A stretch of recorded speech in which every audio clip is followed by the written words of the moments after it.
Halo sahabat semuanya, perkenalkan nama saya Nur Hidayah dan ini sedang melaksanakan tugas TMP 2 ya, yaitu pembuatan ekoenzim. Apa sih ekoenzim? Ekoenzim adalah hasil dari fermentasi bahan yang berupa gula, terus sisa buah dan sayur, dan juga air dengan perbandingan 1, 3, dan 10. Fermentasi ini dilakukan selama 90 hari ya sahabat. Cairan ekoenzim yang dihasilkan umumnya berwarna coklat dan memiliki aroma fermentasi asam manis yang kuat. Nah, biasanya kita bisa menambahkan ini ya, kulit jeruk agar aromanya itu asam manis yang segar.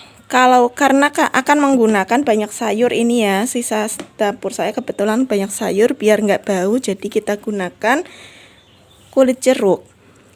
Nah, ekoenzim ini bisa digunakan sebagai cairan multifungsi loh, dan dapat diaplikasikan di lingkungan rumah tangga untuk keperluan pertanian maupun peternakan. Cairan ini bisa menjadi pembersih rumah maupun sebagai pupuk alami dan pestisida yang efektif. Nah, manfaat ekoenzim sendiri itu apa? Kita bisa hemat karena ekoenzim dapat digunakan untuk berbagai keperluan. Terus juga bisa digunakan sebagai cairan pembersih serbaguna, dan juga digunakan untuk penyegar udara dan mengurangi bau yang tidak sedap ya. Nah, ekoenzim ini juga berfungsi untuk penolak serangga alami yang membuat semut dan rayap menjauh loh teman-teman. Dan ada hal yang harus kita perhatikan dalam pembuatan ekoenzim ini ya. Selama pembuatan akan timbul gas hasil fermentasi sehingga kita menggunakan wadah yang bukaannya lebar seperti ini. Ini aku pilih yang bukaannya lebar agar gas tidak terlalu menumpuk di dalam toples nantinya. Semua bahan organik yang diolah adalah bahan yang berasal dari buah dan sayur yang segar seperti ini ya. Nah, kalau yang busuk nanti akan menghasilkan bau yang lebih tidak enak. Jadi kita menggunakan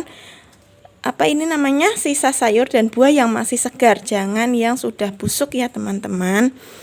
Sisa buah dan sayur yang diolah harus dalam kondisi bersih serta terhindar dari campuran minyak ataupun bahan hewani. Selama proses fermentasi pembuatan ekoenzim ini akan muncul lapisan jamur di atas permukaan. Jamur yang baik nantinya akan berwarna putih. Jika muncul belatung, ekoenzim yang dihasilkan jangan digunakan ya sahabat. Jadi usahakan kita menggunakan bahan-bahan yang bersih dan higienis. Nah, langsung saja kita langsung saja ya. Kita sediakan toples ukuran. Ini aku ukuran 10 liter ya. Terus juga ada air ya. Juga dengan gelas takar, ini ukurannya 250.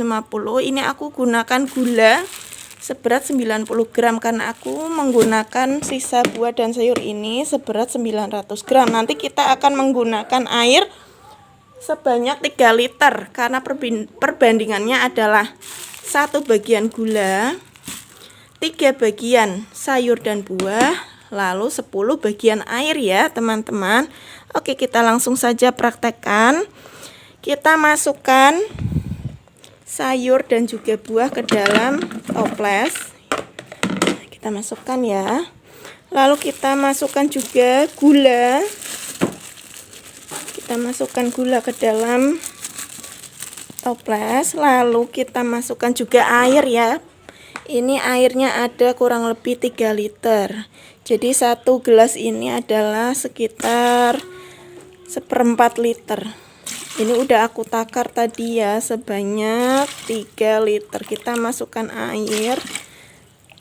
Usahakan kita menggunakan air sumur ya sahabat, jangan menggunakan air PDAM. Ini air mentah saja, tidak perlu menggunakan air yang matang ya. Kita pakai air yang mentah. Nah, kemudian kalau sudah tercampur seperti ini, kita larutkan ya gulanya. Nah, jangan lupa kita aduk seperti ini ya, biar larutan gulanya itu larut. Nah, sebenarnya kita bisa menggunakan gula lain ya, seperti molase atau tetes tebu ataupun gula pasir. Ini aku menggunakan gula Jawa. Nah, jadi warnanya coklat seperti ini. Kalau menggunakan molase akan lebih pekat lagi warnanya. Nah, ketika dirasa udah tercampur rata seperti ini, bisa kita tutup ya sobat. Kita tutup rapat. Nah, ingat ya, minimal proses fermentasi ini adalah 90 hari. Minimal ya, berarti sebelum 90 hari belum bisa digunakan. Nah, setelah 90 hari nanti kita akan buka dan akan ada cairan padat dan juga cairan air. Nah, cairan padat ini nanti bisa kita gunakan sebagai pupuk langsung untuk tanaman ya. Dan kita akan mendapatkan cairnya yang kita namakan sebagai cairan ekoenzim yang bisa kita gunakan untuk menyemprotkan tanaman ataupun cairan pembersih ya. Karena ini menggunakan banyak kulit jeruk, nanti akan berbaunya itu segar, jadi bisa sebagai pewangi ruangan juga ya sobat. Nah, itu dia cara ataupun langkah-langkah membuat ekoenzim dari sampah dapur buah ataupun sayur ya sobat. Terima kasih.